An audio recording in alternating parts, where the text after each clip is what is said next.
രാഷ്ട്രപതി ദ്രൗപദി മുർമു കഴിഞ്ഞ ദിവസമാണ് പാലയിൽ വന്ന് പറഞ്ഞിട്ട് പോയത് കേരളം വിദ്യാഭ്യാസ രംഗത്തും സാക്ഷരതയിലും ഏറെക്കാലമായി മുന്നിലാണെന്നും അതൊക്കെ മാതൃകയാക്കേണ്ടതാണ് രാജ്യമെന്നുമൊക്കെ. പക്ഷേ അങ്ങനെ പറഞ്ഞു പോയിട്ട് ഇവിടെ CPI കിടന്ന് കടിപിടി കൂടുകയാണ് ഒരു PM ശ്രീയുടെ പേര്.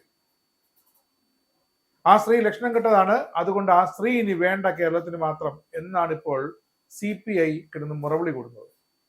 രാഷ്ട്രീയ പിടിവാശി എന്നല്ലാതെ ഇതിനെ മറ്റൊരു വാക്കുകൊണ്ടും വിവരിക്കാനുമാകില്ല.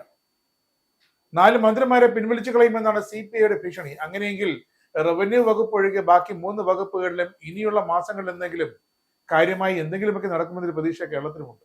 അത് സത്യമാണ്. PM ശ്രീ സ്കൂൾ എന്നത് കേന്ദ്ര സർക്കാരിന്റെ ഒരു കേന്ദ്ര ആവിഷ്കൃത വിദ്യാഭ്യാസ പദ്ധതിയാണ്.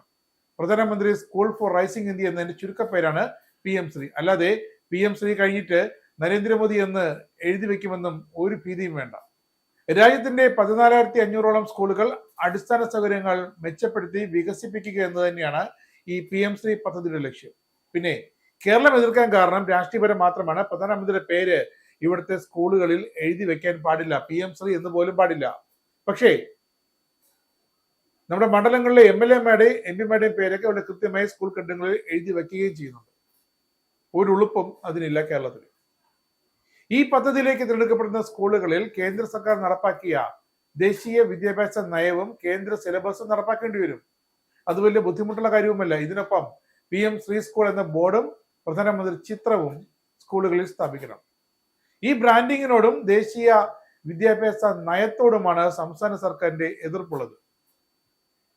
രാജ്യത്തെ വിവിധ സംസ്ഥാനങ്ങളിലെ 14,500 സ്കൂളുകൾ വികസിക്കാൻ വേണ്ടി പണം നൽകുന്നത് കേന്ദ്രമാണെങ്കിൽ കേന്ദ്രത്തിന്റെ ബ്രാൻഡിങ്ങും അവിടെ ഉണ്ടാകും. കേന്ദ്രം പറയുന്ന മാനദണ്ഡങ്ങൾ പാലിച്ചേ പറ്റുള്ളൂ. കാരണം രാഷ്ട്രീയ നേതാക്കൾ വളഞ്ഞുകൂടിയിരുന്ന് ഡൽഹിയിൽ ഇരുന്ന് എടുത്ത തീരുമാനമൊന്നുമല്ല ഈ കേന്ദ്ര വിദ്യാഭ്യാസ നയം. ഓരോ ബ്ലോക്കിലെയും തിരഞ്ഞെടുത്ത സ്കൂൾ പ്രത്യേകം വികസിപ്പിച്ച് ദേശീയ വിദ്യാഭ്യാസ നയം, അതിനാണ് NEP എന്ന് പറയുന്നത്, അതിന്റെ മികവ് പ്രദർശിപ്പിക്കുകയാണ് ലക്ഷ്യം. വിദ്യാഭ്യാസത്തിൽ വർഗീയതയും വാണിജ്യവൽക്കരണവുമാണ് അപ്പോൾ കേരളവും തമിഴ്നാടും അടക്കം സംസ്ഥാനങ്ങൾ ആരംഭിച്ചത്.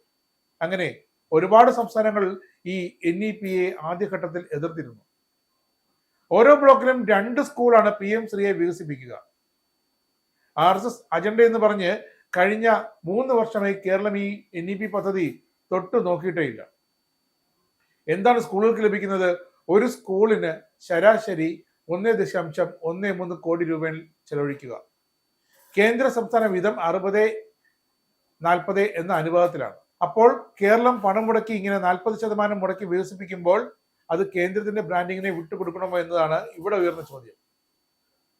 ഈ ശുപാർശ നേരത്തെ തന്നെ മന്ത്രിസഭയുടെ മുന്നിലെത്തിയിരുന്നു 3 വർഷം മുമ്പ് തന്നെ. അപ്പോൾ CPI എതിർത്തു. തമിഴ്നാടിനെ പോലെ സുപ്രീം കോടതിയിൽ പോയി കേസ് വാദിക്കാമെന്നൊരു വാദം വന്നു. എങ്കിലും സമയം കളയേണ്ട കാര്യമില്ല എന്ന് പറഞ്ഞത് മന്ത്രിസഭ നിരാകരിക്കുകയായിരുന്നു. അടുത്തിടെ മുഖ്യമന്ത്രി പിണറായി വിജയന്റെ സമ്മതം വാങ്ങി നമ്മുടെ വിദ്യാഭ്യാസ മന്ത്രി V ശിവൻകുട്ടിയാണ് PM ശ്രീ നടപ്പാക്കാനുള്ള പദ്ധതിയുമായി മുന്നോട്ട് പോയതും.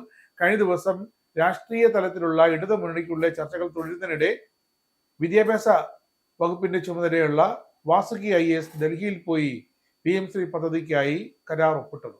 കേന്ദ്രം പണം തരാതിരിക്കാൻ നോക്കുമ്പോൾ സാങ്കേതികത്വം പറഞ്ഞ് എന്തിന് ഫണ്ട് പാഴാക്കി കളയുന്നു എന്നാണ് മന്ത്രി ശിവൻകുട്ടി CPI നേതാക്കളോട് ചോദിക്കുന്നത്.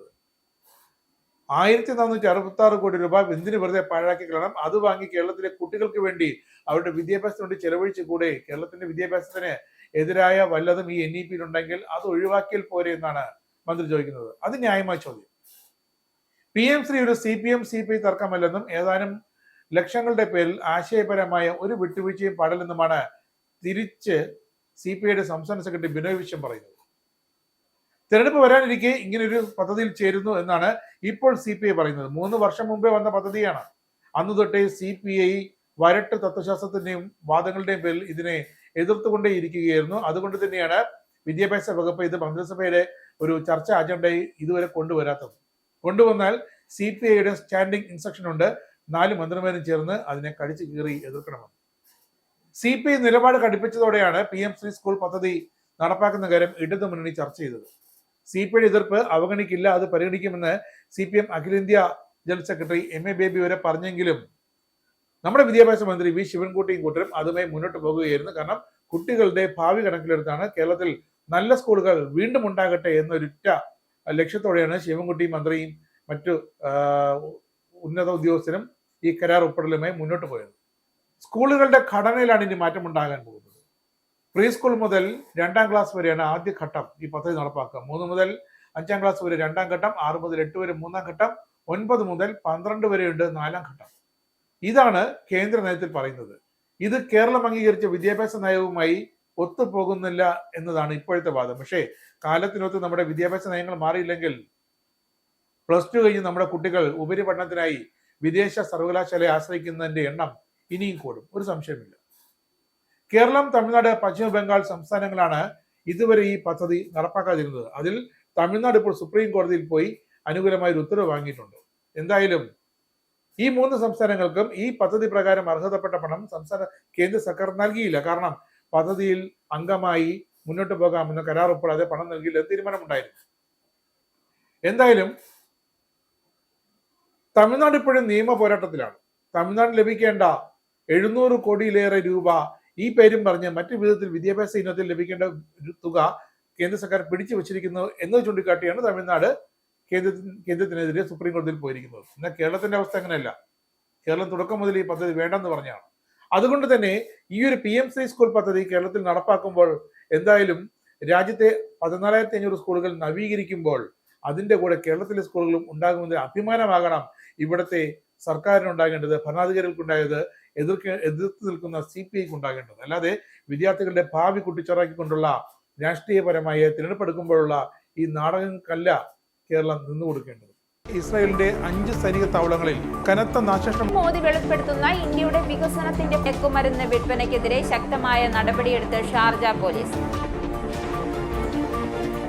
അമേരിക്കയിലെ സാധാരണ മനുഷ്യരോട് കൂടിയാണ് കോൺഗ്രസിനുള്ളിൽ പങ്കുവയ്ക്കാൻ വി ഡി സതീശൻ ഓപ്പറേഷൻ സിന്ദൂറിൽ ഉപയോഗിച്ച